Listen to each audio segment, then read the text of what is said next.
you come to understand what Jackie has at stake and has to lose by committing to this life with the Kennedys. Liz Egan, an editor at The Book Review, is here to talk about Louis Bayard's new novel, Jackie and Me, which imagines the life of the young Jacqueline Bouvier before she became Jackie Kennedy. What Paula Byrne brings to the table is the distance of someone who was not a close intimate of hers, who's maybe less interested in sanding off some of her rough edges. Matthew Schneier is here to talk about a new biography of the British novelist Barbara Pym. Plus, Alexandra Alter has news from the literary world, and Times' critics Jennifer Salai and Molly Young join me to talk about books they've recently reviewed. This is the Book Review Podcast. It's June 17th. I'm John Williams. Liz Egan joins me now. She's an editor at The Book Review and also the curator of The Book Review's group text column. Hi, Liz. Hi, John. How are you? I'm good. So you're here to talk about your latest pick for group text, the June pick. And we should just say briefly up front for those who aren't aware, you haven't been on in a while, that the group text series is a book each month that you pick that you think is particularly well suited to book club discussion. Is that fair? That is fair. And I always include, along with my review, suggestions for further reading and then a couple of questions to maybe kickstart your conversation with your book group about that particular book. Right. So this is a real starter pack. There's no excuse for people not to choose this for their book club by the time you're done giving them the outline. Definitely not. And in the case of my June pick, not only is it a really discussion-worthy book, but it's also really fun. And I imagine a book group sitting outside with frosty glasses of rosé and having not just a deep conversation, but also a fun one. You've picked a novel by a veteran novelist, Louis Bayard. This is his 10th book. Tell us about it. This book is called Jackie and Me, and it is the story of the friendship between a real-life friend of JFK's, whose name was Lem Billings. He was a friend of John Kennedy's from high school and remained his friend, I believe, until his death. And Louis Bayard imagines the friendship that sprung up between Lem and Jackie before she married Jack. So the book begins in the summer of 1951 when the two meet one another, and they become really fast friends as JFK is kind of becoming JFK and running for office and laying the groundwork for his major political career. And he turns to Lem as sort of his fixer and his trusted advisor and basically asks Lem to entertain Jackie. This is rooted in reality, but Bayard runs with it and imagines conversations between Lem and Jackie and just shows this, on one hand, fabulous life of parties and museums and fun they had together, but also sets up this ticking clock where you come to understand what Jackie really has at stake and has to lose by committing to this life with the Kennedys. And that includes a career of her own and a private life, which she values deeply, and also fidelity. We come to understand that this relationship with Jack will involve some extracurricular activity on his part. And Lem becomes close to her and cares about her. And you see him feel very torn about how much to warn her about what she's in store for. You mentioned that the story is rooted in history, and I'm not sure if Bayard gives a sense of this anywhere in the book before or after he starts the proper story, but do you know how deeply rooted and how close the relationship was, and also whether Lem actually functioned in life as this buffer figure? He definitely did function in real life as a buffer figure. In fact, there's another whole book written about the relationship between Jack and Lem. And in an author's note, Bayard states, actually, it appears at the back of the book, which I thought was an interesting decision on his part. He does say this is entirely a work of fiction, but this person, Lem Billings, really did exist. And there's been a fair amount written about him, but he's obviously Bayard is imagining everything else and filling in the gaps. I had never heard of Lem Billings before. His full name is Kirk Lemoyne Billings. He was gay at a time when, in the circle he ran in, it wasn't really spoken about. And he was fiercely loyal to Jack. In my obsessive Googling of him, some have said he was in love with Jack. I'll leave that to history. But he was really loyal to the Kennedy family and very much a part of their gatherings, and served as this buffer between Jack and Jackie. Bayard has written other books about presidential relationships and has written other historical novels. What is your sense about not the accuracy of this one per se, but just that feeling of how immersed do you feel in it? How much does it feel stage managed, the details, and how vivid is it? I felt incredibly immersed in it to the point where I kept forgetting that pieces of it were true. This really was a man running for Senate. This really was a young woman who had a kind of exciting career as a photographer and had ambitions of her own. He puts you right in that moment. And I should also say, even if you're not somebody who particularly cares very much about the Kennedys, it's a great story. I feel like in many relationships, there's kind of a third wheel, if you will, who brokers things and eases conversations. Do you know what I mean? Like makes the whole thing work, let's be honest. Yeah, absolutely. Like when Jackie goes to visit the Kennedys for the first time in Hyannisport, Lem is there to kind of decode their whole kingdom for her in a way that Jack kind of can't be bothered to do. I actually think in real life, that's a dynamic that exists more often than we think. And it's fun, or more often than we read about in novels. I found it really fun to look at this angle on history through the eyes of a friend. And Lem and Jackie both have a lot to lose in this relationship. And we come to understand that over the course of the novel. So it's this balance between nostalgia and kind of poignancy, and also great fashion and great food and great cocktails. And to me, it hit the perfect summer book club note. You've mentioned fun a couple of times, so I assume that in terms of the style and the overall feeling of the book, that it includes both intimate, emotional tones, humor. It sounds like Bayard kind of hits all the notes and has a wide palette. Absolutely. And it begins with Lem in 1981 seeing Jackie walking down a street in New York City. They don't say hi. You realize that they were friends at some point, and you don't know why they've become estranged. So he's looking back with the perspective of time. Actually, there's a great epigraph at the front I just wanted to read that kind of sets the tone for the whole book. It's from The Picture of Dorian Gray by Oscar Wilde. And it just says, young men want to be faithful and are not. Old men want to be faithless and cannot. This is all one can say. And that sense of mystery and promise sets up the tone of the book for me. Well, we should emphasize before we start talking about a related book that we talked before we came on air about how you are not a Kennedy obsessive. And so you are not recommending this book simply because anything between two covers about the Kennedys would appeal to you. I should say, I mean, you might guess from my name, Liz Egan, I am of Irish American stock. My grandmother definitely had a picture hanging in her kitchen alongside the Pope's picture. So, I mean, I grew up with a certain curiosity about the Kennedys, but I don't totally understand some people's complete obsession with them. I also feel like this poor family at a certain point should just be left alone.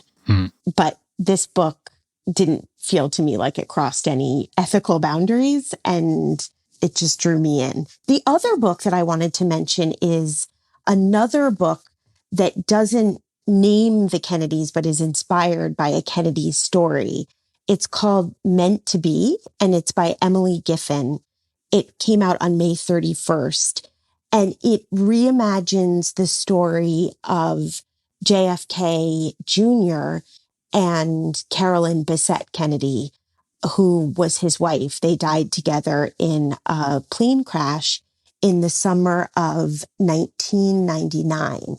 And Emily Giffin writes this like really frothy and fun but also incredibly tragic in some ways story of this couple. The man in the story is Joseph S. Kingsley Jr., who comes from a political dynasty and marries a young model named Kate Cooper. And Emily Giffen kind of asks the question of what would have happened if some of the circumstances in JFK Jr.'s story had been tweaked slightly. I don't want to give too much away, but it's clearly inspired by the Kennedy story and is equally gripping and a really fun companion to read with Jackie and me. Well, so there it is, some extra homework for the book clubs. It could be a twofer if they would like it to be. Yes. Very good of you, Liz, keeping people busy for the summer months. I like to perform that service. So this month's group text pick, again, is Jackie and Me by Louis Bayard. Liz, thanks for being here to talk about it. Thanks, John.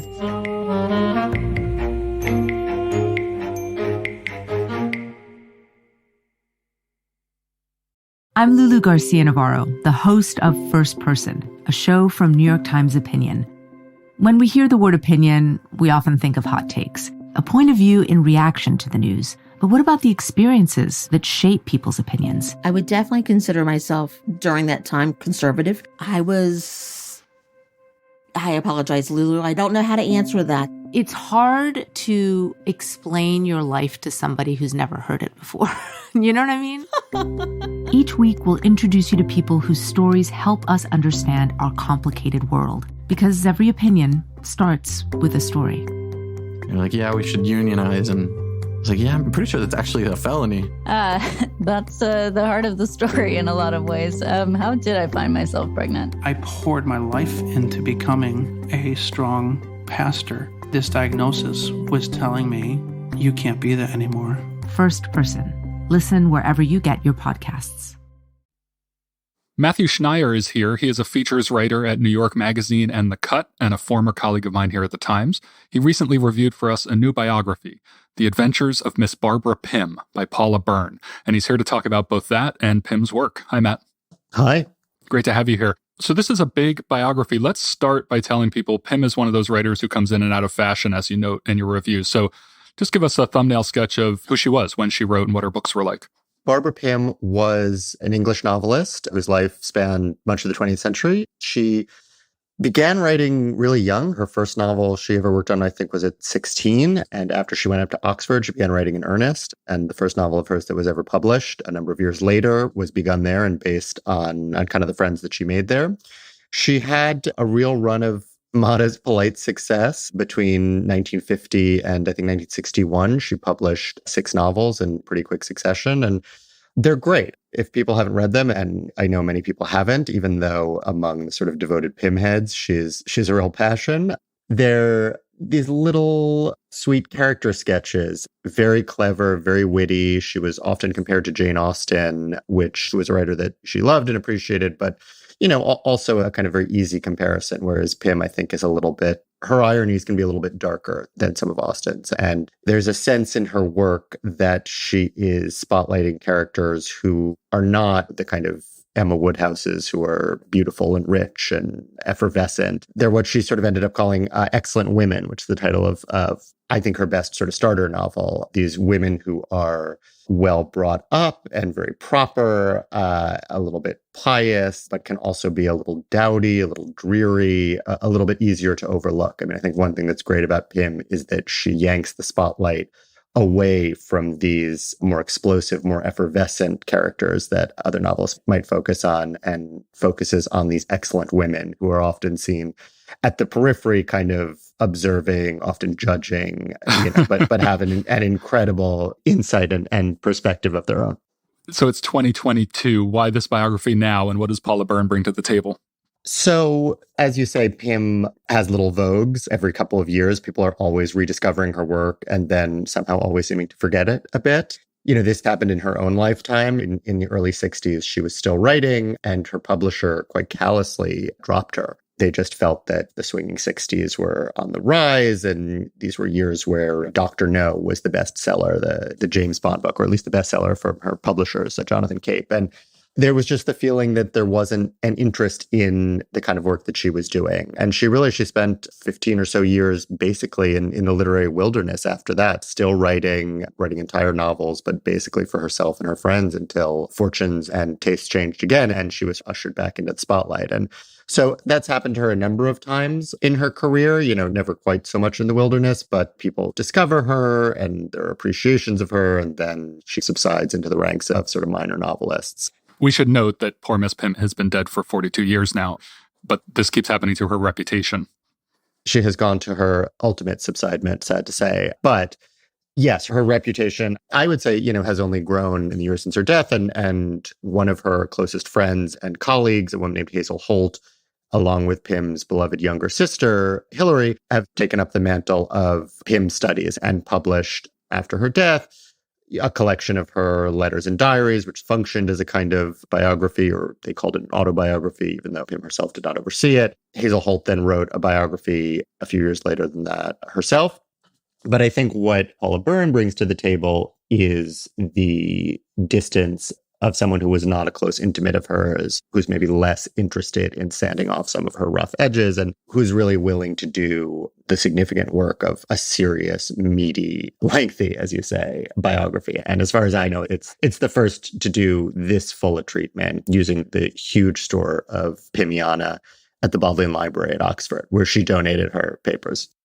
Pym heads, Pymiana, we're getting a whole vocabulary today. So the book clocks in at over 700 pages, but it is divided up, I noticed, and as you note in your review, into these incredibly short chapters. The table of contents runs for 9 pages, which is almost unheard of these days, although I looked back and you make the point that Henry Fielding is and his classic novel, Tom Jones, was perhaps an influence on Pym, and that novel has a 25-page table of contents. So I guess Byrne was maybe mimicking that. So she tells this story in little bursts. Does it feel coherent? It does. The style of the kind of 18th century flourishes is not one that I thought was particularly necessary to the book, although to give Byrne credit, I think she's styling it after one of Barbara Pym's own diaries or journals, in which she titled herself The Adventures of Miss Barbara Pym, whatever, in this very self-conscious, young, belletrist way to Fielding in these 18th century novels she was reading. But in terms of the short chapters, yes, I think the book skips along at a nice clip. It's very engaging. Byrne herself is a very sprightly writer. And though it certainly takes detours into every kind of nook and cranny of Pym's long life, I don't think it feels like a slog. It does feel comprehensive to the occasional point of exhaustion. It doesn't sound from the review like it's a biography that's particularly heavy on literary analysis. How does she approach the work? What do you get out of that part of the book? I was a little surprised by that, to be honest, although the work of the biographer and the work of the literary critic are not, strictly speaking, the same. She certainly treats all of Pym's novels individually, the 6 she published in her early burst, then some later ones once she began being published again, some juvenilia, some unpublished things. Because Pym donated all of her manuscripts to Oxford, she has access to early drafts, and in some cases, those drafts had surprising things that didn't make it into the final work. I think her analyses don't go that much farther than plot summary. That's okay. She has her tastes among the books. She allows in some of her personal judgment. But I, for one, having read and loved, I should say, all of Pym's novels, was hungry for a little bit more about the correspondences between them, the evolution between them, especially because, and this is something that Pym's readers have always noted, they sort of all function as a kind of Pym extended universe, and in the same way as the sort of Marvel extended universe, where characters recur and plot points are picked up later in completely different books. You really get the sense that Pym is sketching the broad contours of a world. They're not a series and they're not all about the same characters, but it's a nice little parlor game of finding favorite minor characters popping up in this book or that, or stories being embroidered upon from a novel or two ago in the next one. You hinted at some surprises that were in the drafts of novels that didn't make them into the final books. What were some of those, and how self-conscious was Pym about taking those things out, and why didn't they make it in? Well, the real one, the sort of blockbuster of this book, although I should note that the devoted readers, researchers of the Barbara Pym Society, which is a wonderful collective of true obsessives that I've spent a very little bit of time with, this is not news to them. However, I think it will be news to many of Pym's more casual readers that she had a kind of flirtation with Nazism in the 30s. She learned German while she was at Oxford.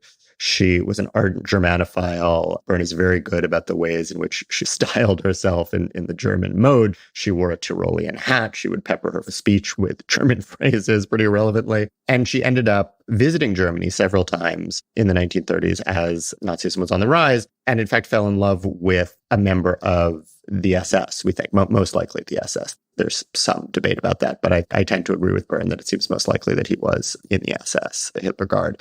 And in the novel that eventually was published as Some Tame Gazelle, which was her first published novel, but she was working on all the way back to the Oxford days, it is based in part on her and her sister and her friends. And the main character, who was originally called Barbara and in the published version is called Belinda, has an ongoing flirtation with a Nazi and with Nazism. And in the 1930s, I think it was perhaps difficult to see clearly what was to come. In retrospect, this seems abhorrent to us, and obviously it is. But to give Pym some credit, I think it was hard to foresee exactly where it would go. And later in her life, she did seem to recant all of her interest in this. That said, even at the time, savvy friends were reading. Her friend Jacques Liddell, who became a novelist in his own right and critic, and her sister Hilary, who was vehemently anti-Nazi, were encouraging her to remove all of the Nazi references from the book. And by the time it was published, she had in there funny substitutions, like a swastika brooch becomes in the published version a little seed pearl brooch. Quite a substitution. Yes. Yes. So, this is not quite a gotcha moment, but it certainly gives a kind of different context and flavor to Pym's life and to Pym's work. And this is the sort of thing that's really, sort of soft pedaled, if included at all, in the earlier autobiography and biography. This is something that Hazel Holt and Hilary Pym didn't really want to touch, I gather. And she's an author who is beloved among her fans and readers, so it's hard to square that, so they look the other way sometimes. There's a photo that's reproduced in the book of Pym sunbathing beneath a swastika flag in Germany. And obviously that's something that is difficult to see and unpleasant to see. But I think Byrne does make a fairly good case that she really recanted all of these positions, and that the positions there doesn't seem to be a lot of evidence that these positions were based on her own anti-Semitism or anything of that sort. It was really more a flirtation, it seems, both with the culture and then with this one specific officer in particular. Right. And maybe her interest in the country got away with her. So you write in your review that she had a tough luck love life. How did her personal life influence her fiction, or did it? And what was her domestic life like? This poor woman, she loved to love, and she had a fairly hard go of it. One of the things that's really interesting about the biography is that Byrne is able to make a pretty good case that Pym was not a liberated woman in the kind of post-1960s, post-1970s sense. However, because her reputation settled into this sort of slightly dusty, slightly churchy mode of these kind of excellent women, I think a lot of readers maybe expect that she's, a bit virginal. She herself quite openly calls herself a spinster, and her novels center spinsters. So I think it's not a huge leap to imagine that she was sort of not interested in any of that. And in fact, she had quite an active love and sex life, beginning at Oxford and continuing throughout her life. She had dalliances with friends and with lovers. She tended to have bad luck. She tended to fall for people who were unavailable in some way, in some cases married, in some cases not interested or not durably interested. And she tended to hold on pretty tight. She had one affair with a guy who later became an MP, Julian Amory. And I think in total they spent 20 hours together. And she wrote in one of her journals, I think, it was 20 hours, but it will sustain me for 20 years. And she ended up subsisting on crumbs a bit. But that said, she used a lot of these feelings and a lot of these characters in her work and transmogrified them into her fiction. In some cases, getting a little bit of revenge. She could send up the pomposity and the tiresomeness of some of the men who were giving her things like respect and esteem, where she might have preferred love and adoration in work. You mentioned that her reputation got churchy and dusty, but I assume, given your joy in the books, that there is a great deal of humor in them. What are the delights in them? She's a really witty, lovely, understated writer. She has a kind of sense of, I don't know if it's exactly a sense of the absurd, but she certainly is willing to poke and prick at the social rigors and proprieties and, mores of her own class, of churchgoers. I think she is magnanimous without being pious. She was a devoted churchgoer all her life. She was a believing Anglican. It's a major focus of her novels, but she is not as uptight about it as that description might suggest. And so I have to say I did not know very much about high services and vicars and abbots and whatever else and all the rest when I began reading her books several years ago, and it did not in any way hamper my enjoyment of them.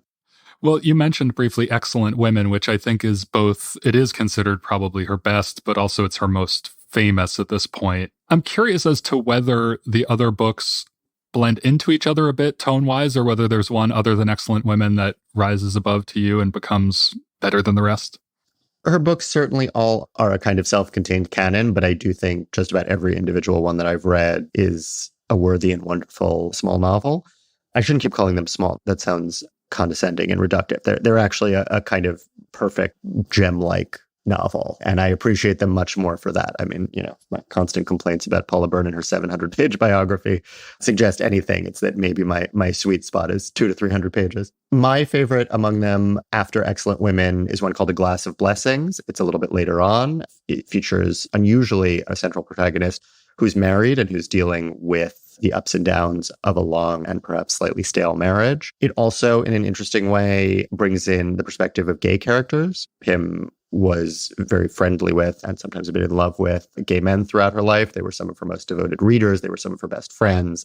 And very unusually for the time, they end up featuring quite prominently in some of her novels. And so there's a very interesting interplay in A Glass of Blessings between this married woman, Wilmot Forsythe, a very Pym name, who has a kind of flirtation and a dalliance with, or thinks she does, with a man who turns out to be gay and in a gay relationship. That one's wonderful. That was a favorite of some of Pym's readers. I believe it was Philip Larkin's favorite. It's not Paula Byrne's favorite. Paula Byrne makes special notice of a late Pym novel called The Sweet Dove Died and contends that it's her best novel. And I actually would have loved to hear a little bit more about why, because I vehemently disagree. But, interested parties might go looking for that one too. It's a slightly darker novel, and it's certainly worth the read. Just to me, doesn't rise to the level of those other two I mentioned. I should mention that 5 years ago, you wrote for The Times a piece in praise of Barbara Pym in which you parsed some other novels of hers and recommended a few others, so readers should go and find that. You wrote that lately she has found new favor, though it is still more common to find readers who mean to read Pym than those who have actually read her, but you should. So we're sending you off to read Barbara Pym and the new biography of her by Paula Byrne, The Adventures of Miss Barbara Pym, and the work of Matt Schneier, a features writer at New York Magazine and The Cut. Seek out his work as well as Pym's. Matt, thanks for being here to talk about it. Thanks for letting me soapbox even more about Pym. I'm still going 5 years later.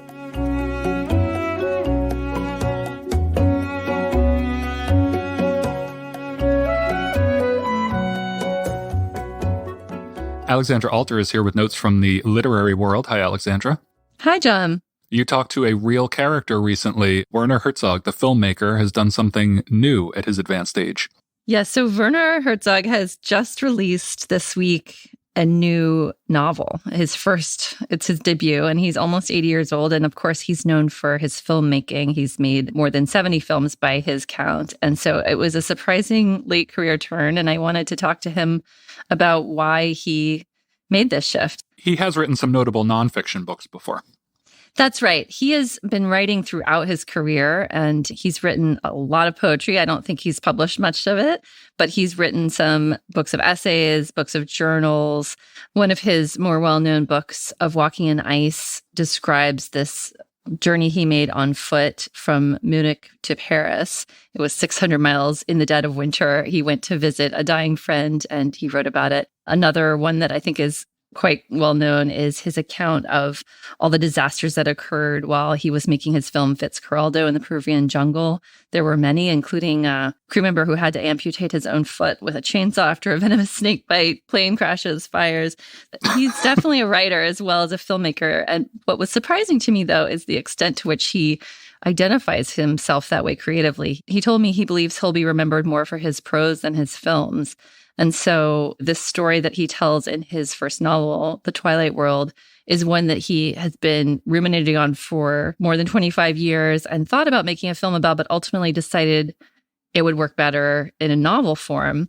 So the story that he tells is actually a true one. It's about Hiro Onoda, who was an intelligence officer in the army in Japan during World War II and was deployed to this island in the Philippines and was told to secure the territory, make sure the enemy didn't make any inroads there, and was also warned that he might not get any more orders. And once the troops had withdrawn, he was simply just stay there and make sure that that territory was held.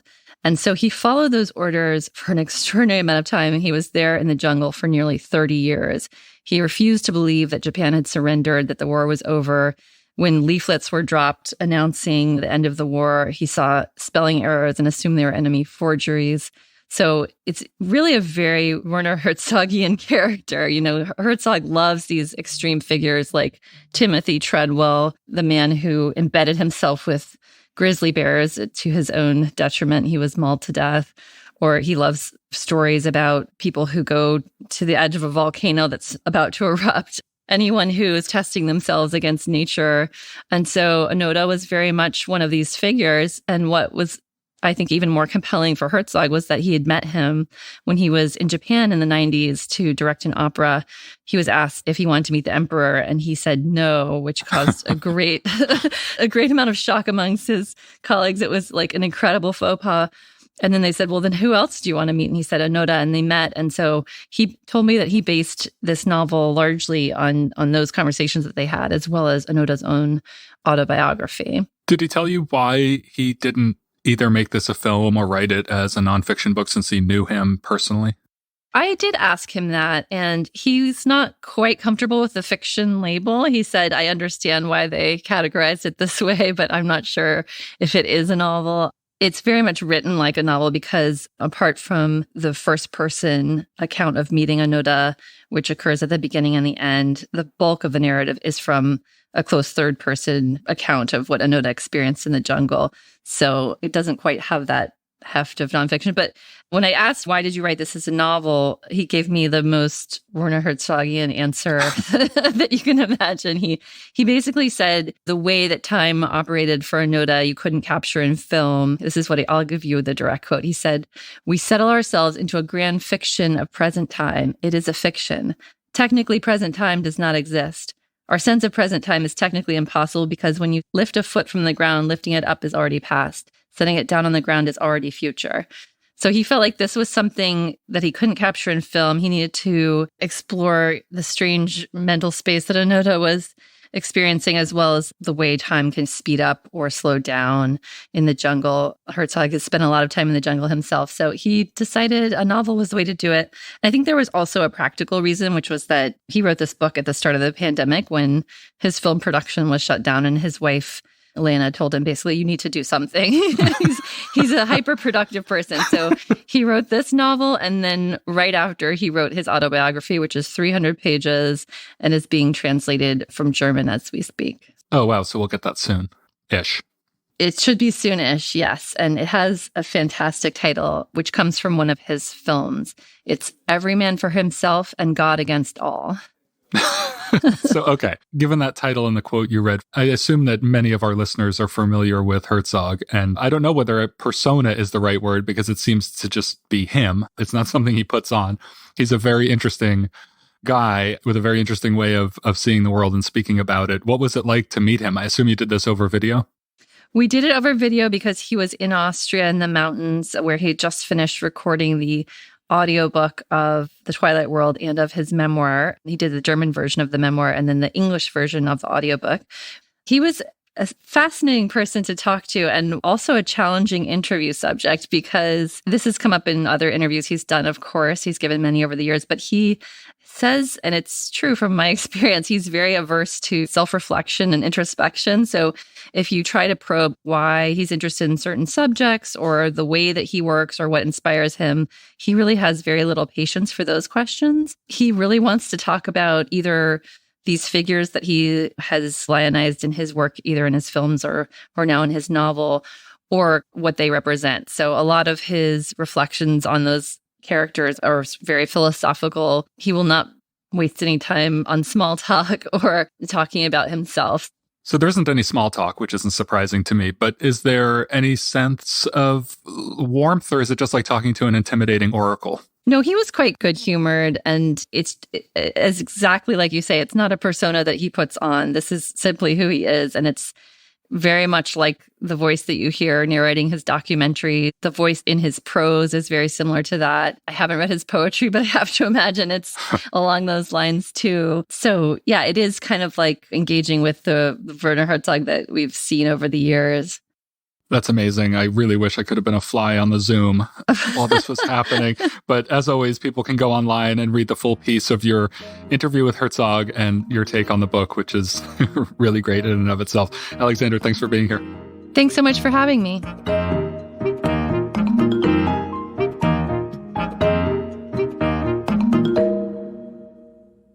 Two of the Times' book critics are here, half of our fearsome foursome, Jennifer Salai and Molly Young. Hello, you two. Hi, John.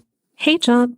So we're going to get into the books you've most recently reviewed. Jen, you reviewed something that was fascinating, if a little gruesome. Is that a fair word? Yeah, I guess gruesome is a fair word, although I should say, so the book that I reviewed is called The Facemaker. And it basically tells a story, the life of the reconstructive surgeon Harold Gillies, who during World War I mended the faces of those men who were sent to war and came back to England, which is where he was based. Lindsay Fitzharris, who's the author, she wrote a previous book called The Butchering Art, which was about Victorian medicine and how there was this deepening understanding of the role of germs, essentially, and how that made a huge difference. And so this book, I feel like, is an appropriate sequel to that. Gillies was working at a time where there was a better understanding of how germs actually worked, but this was before antibiotics. So he was treating men who were subject to this new technology during World War I. It was a new kind of warfare. And so these were men who, because there was a better understanding of antiseptics, they might survive injuries that in the past would have been completely fatal. And so he was dealing with really severe facial injuries. Some of these men couldn't necessarily eat because they had jaws that no longer existed. Some of them weren't able to close their eyes to sleep because something had happened to their eyelids. So she tells a story of how he basically improvised a new approach to surgery. And he wasn't alone. She does talk about other doctors, other specialists like dentists who really pushed this field forward. And it's completely fascinating. I mean, she's a really good storyteller. She apparently even has her own television show called The Curious Life and Death of on the Smithsonian Channel, which I haven't seen. But she's clearly interested in matters of life, death, medicine, all that kind of stuff. And at pivotal moments in that history. Yes. You said that she mentions the other people who helped him out. And obviously there are many pioneers in this field. But why do you think she centers the book on Gillies? Because of his pioneering work or his personality or both? I think it's a combination of things. I think, first of all, he was really collaborative. And I think that she wants to emphasize that even though there were other surgeons who were working to repair facial disfigurements during the war, he was somebody who really felt it was necessary to collaborate with others and to see facial surgery as interdisciplinary. And so I think she thinks that that's very important. Also, I think as a doctor with a particular bedside manner, I mean, he really understood that facial injuries were different from other kinds of wartime injuries. Amputees during World War I were often held up as heroes, whereas people whose faces were essentially totally unrecognizable were often treated as reminders, like actual graphic reminders of the carnage during the war. So they were often avoided, shunned.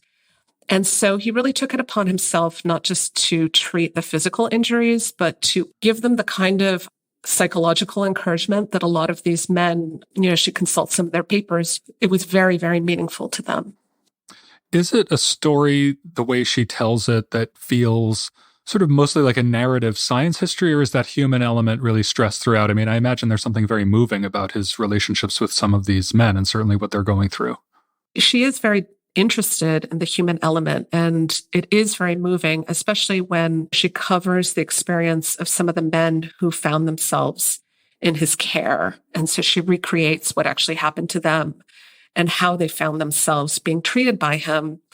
But at the same time, he sort of comes across, and this might be what he was actually like as a person, but he definitely comes across as a hero. You don't get a sense of interpersonal drama. Really, the suspense in the narrative takes place in terms of, is he going to be able to help this person? And she recreates some of his experiences in the operating theater in such a way that really gives you a sense that what he was doing was new. And he really had to figure out a lot of these things on the fly. And, it was really important to him to prepare. I think he recognized that in order to improvise, he had to have certain structures in place. But then once he got into the operating room, he really just had to pay very close attention to what was going on and to the specifics of each patient's experience.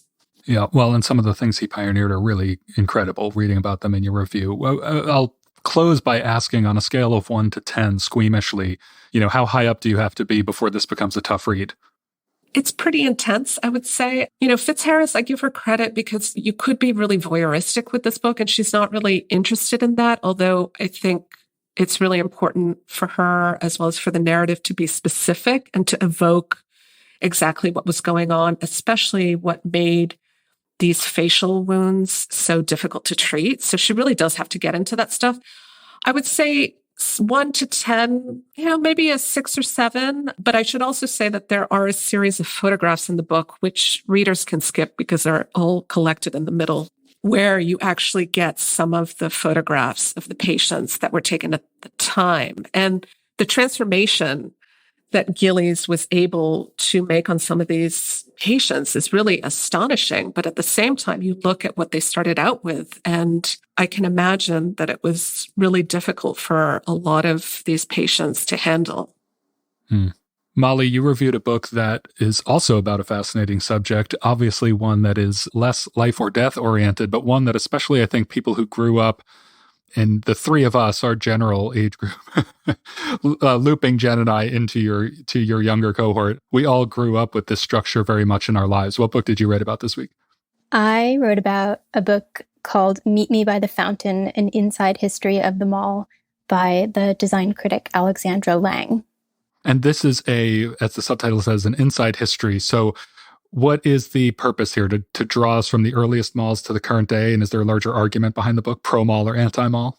She does end up making a pro-mall argument, but it's a qualified argument. So the book begins with kind of an overview of what the mall was and how it came to be. And then it moves on to discuss how this architectural innovation evolved or devolved and how it shaped the way people behaved inside spaces. And I was talking about the book with somebody, and I mentioned the sort of timeline, which is that malls as we think of them are a post-World War II invention. And my friend was like, oh, that's so weird. I thought malls had been around for much longer than that. And then I was talking with someone else, and they were like, oh, that's weird. I thought malls were invented in the 80s. That's what I would have said. There were department stores in the 1800s, and those were kind of a pre-mall idea where you had big stores that had all sorts of various items in them. And the idea was that people could spend a long time browsing and not leaving the store. But what we think of as the shopping mall or complex, it's a very specific thing. It's a collection of stores that are connected by recreational spaces like food courts and greenery and playgrounds. It has tons of parking. There are certain shapes that malls tend to have. There's the classic dumbbell shape, which is where you have an anchor tenant at either side. There's U-shaped malls and O-shaped malls. And I think there's one Z-shaped mall, which is an anomaly. Terrifying. Terrifying. I certainly think of malls as something that had their big boom time in the 80s, maybe into the 90s. But what were the post-World War II? What were the big innovations and when did they happen? Where were they?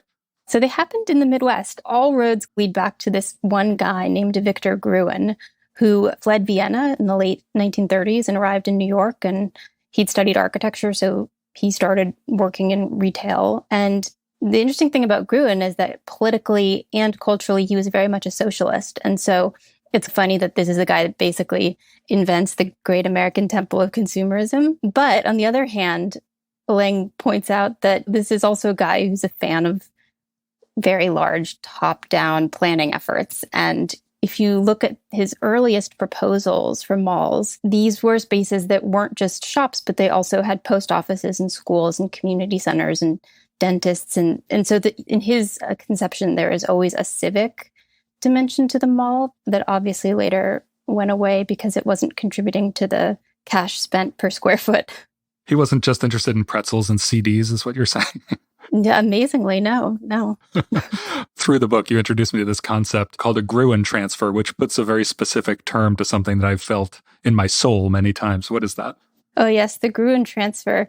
This is something that he probably would not want attached to his name, but it's a description of what happens basically when you enter a shopping center with a goal in mind, like I want to buy a stereo.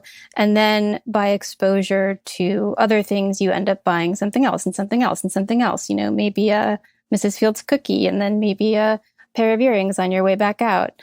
And it's the idea of shopping transforming from a task to a form of recreation, and how all the sort of temptations of the mall are designed to make that transfer happen.